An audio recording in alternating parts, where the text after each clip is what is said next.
Paris Perspective. 2022 was one of the most tumultuous years for cryptocurrencies since the conception of Bitcoin 15 years ago. Looking at how decentralized financial markets were performing over the last 12 months was like watching the electrocardiogram of a patient being treated for amphetamine addiction. And that, of course, is whether you can even get your head behind how cryptocurrencies work. Without going into the nuts and bolts of the cryptographic techniques that allow people to buy, sell, and trade virtual cash online, the bottom line is that unlike traditional currencies that are underwritten by national governments, cryptos circulate without a monetary authority or central bank. Like all revolutions, however, it brings chaos and opportunity in equal measure. And like all revolutions, it devours its own children. In 2022, we witnessed the collapse of 7 cryptocurrency platforms, the most notorious being the bankruptcy of FTX and the arrest of its 30-year-old founder and CEO, Sam Bankman-Fried. In this edition of Paris Perspective, I'm joined by Raphael Bloch, co-founder and editor-in-chief of The Big Whale, a Paris-based publication dedicated to decrypting cryptos, blockchains, and all things non-fungible. Raphael, thank you for inviting me to your offices today. Thank you, David. Well, let's start with a brief history of The Big Whale. What is your mission? Our mission is to empower people on Web3. You know that now it's a big subject. We're talking about Bitcoin, NFTs, blockchain. And I was previously working for main media. I worked for Reuters, also Les Echos and L'Express. And with my co-founders, who was working also for a big media, we decided to launch a truly Web3 company. And our mission, once again, is to enable people to understand what's the Web3 and what's the future is going to be with those engineers and also technologies. Why The Big Whale? Why the name? It's a good question. We decided to choose The Big Whale for several reasons. The first one is that we usually hear that Web3 is like a big ocean of info, and people want to understand what's going on in this big ocean. So we decided to choose The Big Whale because we want to be the big part in the ocean.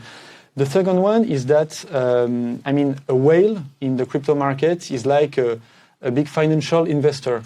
So it's like a gimmick for a crypto fan. They understand that we're, deep involved in the crypto space. And the third one is that, I don't know if you know, but a whale is a big, carbon conservative organism. And they are equal of a forest. A whale can retain something like 1,000 trees, of carbon. So it's a big footprint, and that's why we want to, outline the fact that Web3 need to be more ecological. Ecological, indeed, yes. Because, with Bitcoin and cryptocurrency, yes. one of the main things is the amount of power that it sucks out when yes. you want to go mining for the currency. Now, you're mentioning Web3. This is the next big thing. But before... I grew up with the very basic web in the mid-1990s. Then, of course, we had the dot-bomb. Then we had Web 2.0. So Web 3 is the next big thing. Yeah. So for me, who's getting an older generation, I would like to ask about, is there a personality profile of people who invest in cryptocurrencies? Yeah, it's a really good question. Actually, and we have almost 20,000 subscribers. It's mostly... young generation. When I say young generation is mostly under 35, but it's also white collar. People who want to just simply be able to invest their money in the crypto ecosystem and to invest in the Web3 technology. So it's mostly young and white collar, and also it's mostly men versus women, even if we can see more and more women involved in this space. Now, as an outsider, you're saying that you have, white-collar people who are investing it, maybe small sums, maybe anything from 5% to 10% of their salary, depending how much. There's an expression in English, they like having a flutter. That's like taking a bet. When I first heard of cryptocurrencies and looking into the world of crypto, it reminded me of the concept of Las Vegas. Casinos with different non-transferable chips, vying to be at the top of the pile with all the gamblers coming in, into a desert city that didn't exist and sprung out of nowhere. And that was just there because it exploited Arizona's unregulated gambling laws. Is that a fair comparison? Is this a Wild West adventure? Yeah, no, I see your point, but actually, and I'm in this space for 6 or 7 years, it was the case going back, in 2016 or even 17. But you know, right now, it's not a casino or Las Vegas. You're right in the way that, it's a new space with no rules, but actually in Europe and also in the US or in Asia, countries and governments are working on legislation. So it's not a no rules land. So you have legislation, you have also legit investors, also companies, startups, in Europe. You have a lot of unicorns. So it's not, it's no more a casino, and it's not only a matter of, individuals investing in this space. Now, indeed, 2022 really kind of highlighted that crypto El Dorado does not guarantee success for everyone, as the industry is so very interconnected. I mean, there have been domino effects, and this happens in any financial market when people panic buy or panic sell. Remember 2008? Exactly. Yes. Everybody wanted to get their cash, and even be it virtual or real. Now, when FTX hit that brick wall with liquidity issues and collapsed in November, there were consequences for, I think it's 20,000 plus 22,000, I think, is the latest count of how many cryptocurrencies are actually in circulation, who saw all of their, it means anything from 19 to 22. They rise and fall. It's a hard one to keep a track of. But most of their value plummeted. Has it rebounded since 3 months ago? Yes. And you know why? It's simply because FTX was only a fraud. I mean, obviously, it had an impact on the market, but it's only a matter of a fraud of a man. So obviously, it had an impact on other companies, and in the last 2 days, Genesis also, go bankrupt, and they are under the 11th chapter in the US. So it had a big impact. But on the market, people know that it's only a matter of fraud. So they didn't leave the market. They just sold a part of their investments, but they know that it's going to be, in the next year or maybe in the next 2 or 3 years, you're going to see again like a bull market. So that's right. It was a bear market. It was a kind of a sleeping bear market that was over the last 12 months. But this brings me to the question. As an investor, how do you know how to trust or who to trust in in a crypto world that's becoming more crowded by big players? Just maybe one precision. So I'm a journalist. I have only 3,000 euros of crypto. It's Bitcoin and Ethereum. And at the Big Well, we don't invest in the crypto space because we want to be independent, and we want to keep our independence to write on whatever we want. And it's a really good question. We know that in the crypto space, it's really hard to know who you can rely on. There are so many companies, projects, which are telling, people on Twitter, on the social networks that they shouldn't miss, the next big thing. And it's why we launched the Big Well. It's not to be, the sheriff in the Far West, but it's only to give neutral and accurate info on projects and also exchange and companies. Now, you brought it up in the beginning there that, Web3 is really looking to become much more carbon neutral, is really looking into environment to get rid of data centers to make sure that the data crunching capacity isn't going to be sucking the electricity out of the grid. But the other thing that kind of comes to mind is, the next big thing, as you're saying. What is the next big thing? One of the things that came on the radar in my book last year was NFTs. Now, personally, I just got a giggle out of the title. This is the non-fungible tokens. But to be honest, for an old hack like me, at a first glance or a virtual glance, it looked like the equivalent of the emperor's new clothes. Am I being completely wrong and too cynical of what the next big thing is going to be? Are non-fungible tokens going to be a real, tangible thing, even though they're non-tangible? On this point, I disagree for one simply reason, is that obviously NFTs are not a revolution in the way that they are not. They will not change the world, but I'm deeply convinced, and at the Big Whale we launched our own NFT collection, so 2022 whales, because it can, it allows us to create a new relationship with the community, with the subscribers. We can interact with them, we can push info through the NFTs. It will not change the world, but it will change the economical landscape. It will also allow companies to change their business. So in this way, I think that it could be the next big thing. But is this essentially just another way of investing money and hoping that it will appreciate? No, it's not only a new way of investing. It's also a new way of connecting people in changing information, also services and so on. So it's a big thing in the way that in Europe many companies are working on those NFTs because they know that in the future it will be a big game changer for them and nice tool to interact with their customers.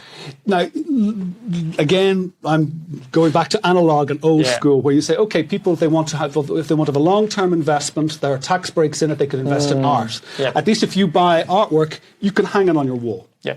NFTs. I think there was a guy who bought the first SMS that was ever sent. How do you hang also the first tweet? And, the first tweet. So how do you use this as a kind of a centerpiece for your collection? No, it's an excellent question. To be honest, I don't have so many NFTs, and they are very cheap. But you know that art in the history has evolved a lot. Obviously, I really like, the traditional painting and so on. We have the Louvre in Paris with so many beautiful things. So the physical art is very important, but you can't, only go through the digital art by saying, okay, no, it's only a fashion, it will pass away, fad in 1 or 2 years. No. You have, truly artists who's working on NFTs, and they can put on the wall their creation. It could be a paint, also a draw. So it's, art is always evolving. Okay, so it's going to be evolving, you think, exponentially in Web3. Yes, of course. Now, it's a new way of creating. It's a new way. Well, you're talking about how Web3 is going to be evolving. And you did bring up there that it's not the Wild West. It's not Arizona in the 1940s and 50s where the casinos were all coming in. But it is like, with stock markets, with horse racing, once you get your head around the intricacies of the system, taking a bet on a currency that could appreciate by 1,000% must be like catnip for gamblers. Is it addictive? Have there been any casualties that you've encountered? No, you're right on this point. We know that many people are addicted on crypto, but this is the same on gambling. But in a bear market, it's quite different. People had invested a lot of money.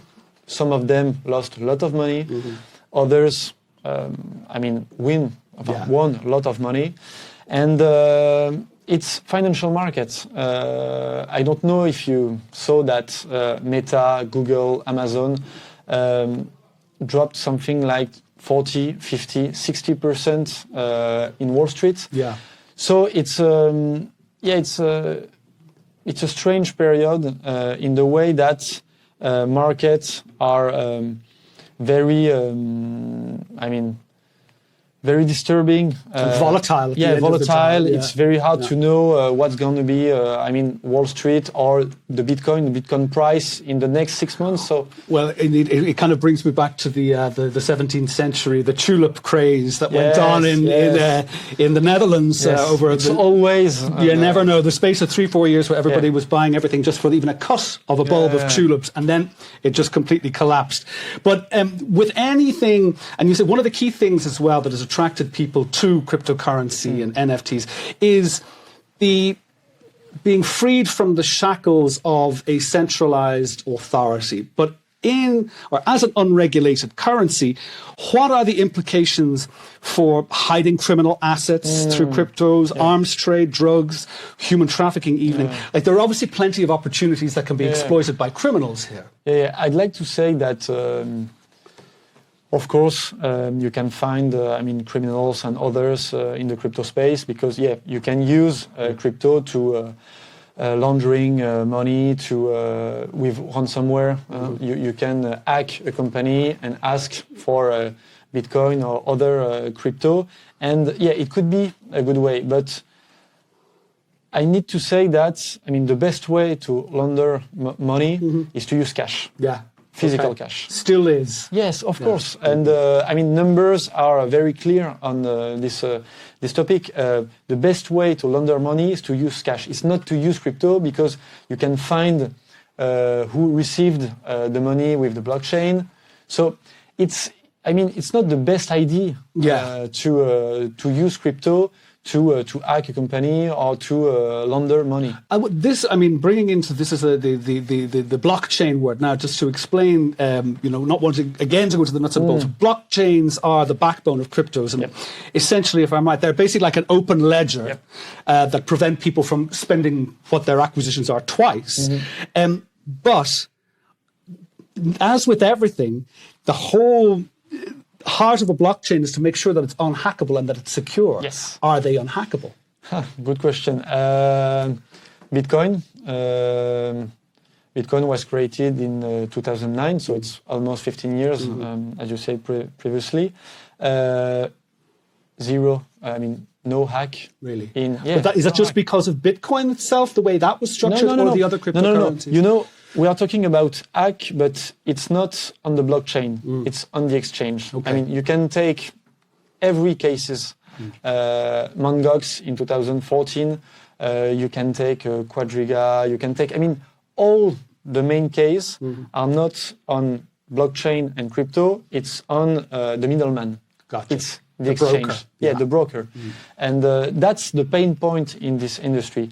You don't have, the authority and, the government to save you when you are in the mess. So it rely on exchange, so on the middleman, and that's, the weak point in this industry. Gotcha. This now brings me to the whole concept of regulation. I know that France is looking to put through regulation. Europe is looking to put through regulation. There's the setting up of maybe a French, but the Chinese have refused to have any cryptocurrency unless they're going to build it themselves. Yeah, they are officially refused. You know that they are mining in... Gotcha. Yeah. Now, you've got places like, I think El Salvador was the first country to ever actually say that crypto can be a legal tender in the country. You also see an explosion in Africa because fintech and I think Web3 is going to be huge in Africa. Yes. But you have states such as the Central African Republic that are really getting behind this. Yes. Who do you trust in this market? And will the investors in an unregulated market actually have the same amount of trust in a regulated market, be it European, Central American, or West African? It's... I think that this is one of the main questions for this ecosystem. We are talking about the Web3 ecosystem, but there are, 3, 4, maybe 5 Web3 ecosystem. You can find one in Asia, also one in Africa, one in Europe. There are different legislation, different companies, different paradigm. So it's hard to say which one you should trust and in which one you should invest. but it's like a competition. You have collaboration between companies in Africa and Europe, South America. I went to Argentina. I spent 2 weeks in Buenos Aires. It was really amazing to see how Argentinians are using crypto. It's really different from Europe. In Europe, it's more for investments. In Africa or South America, it's more for banking people, because you know that half of the Argentinians have no bank accounts. And same in Africa, the bank charges are so high that people just go forget it. It's only for rich people. So they are using crypto to bank themselves. And it's very interesting to see how it works. In Europe, in Ireland, in England, in Germany, we have banks. We have big banks. We have a strong financial system. So it's not using in the same way. It's more for investments, for sovereign identity, sovereign control of your wealth. So it's quite different. So, I mean, and in developing economies, it could be very much business to business, person to person as well. I mean, I know from in East Africa, they have a system called M-Pesa. Yes, M-Pesa, right? I know M-Pesa. Which we used all the time when I used to live there. You'd be able to send it from, and if you were in the middle of the Serengeti, you'd be able to send it to your friend in Arusha. It's very efficient, Exactly. And then there was a big deal where, they're setting up a similar thing in Europe about 2 years ago. And I was like, this has existed in Africa since 2009. So it's quite interesting to see that the bigger economies are also catching up to the more clued in emerging economies, because they can see the opportunity. And indeed, this is what I would like to end our conversation on today, is how you see the opportunities or cryptocurrencies evolving over the next 10 years. That's a long distance to look. But what do you think that we can expect in the next 5 to 10 years? I think that we can expect massive adoption. I don't know if you are familiar with the internet curve adoption, but it's very, very interesting to see how it's similar. I mean, back in the 90s, I don't want to be inaccurate, but I think that it was something like 250 millions of people in 1997 that were using internet, and it's probably the same for the crypto. And I'm sure that in the next year, so I can't give a number, but I'm sure that this adoption, curve adoption will be the same. So probably in 10 years, we're going to see massive adoption with probably billions of users, especially in Africa, Asia, and South America, because I think that Europe will maybe miss the train by over-regulating the ecosystem. One could say that the internet curve adoption in France was quite low because of Minitel. Exactly, that's the old adage. Yes. Well, let's see. Indeed, so it is going to be a roller coaster ride, and we'll see if that internet curve adoption is the same as it was over the first 10 years of internet in its inception. Raphael Bloch, co-founder and editor-in-chief of The Big Whale, thank you for speaking to me today on Paris Perspective. Thank you. And thank you for logging on. As always, you can get our back catalogue of Paris Perspective on rfienglish.com/podcasts, and indeed wherever you get your podcasts. Talk to you soon.